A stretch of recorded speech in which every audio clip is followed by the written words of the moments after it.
এটার ভিতরে কি বলো তো? আচার, জলপাইয়ের আচার। জলপাই আছে। আর এগুলো কিন্তু সরিষা, সরিষা, সাদা সরিষা এমন হয়ে আছে।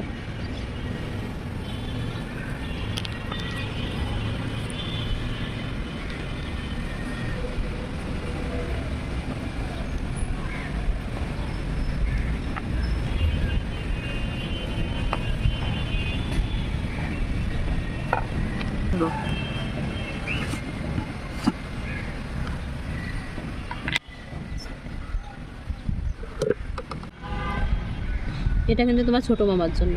হ্যাঁ ঠিক আছে। আর এই যে আচারটুকু সবই বাড়ির জন্য রাখা হবে। আর এখান থেকে 1-2 পিস জলপাইয়ের যে আচার, সেটা হচ্ছে তোমার রিনি আন্টির জন্য রেখে দেওয়া হবে।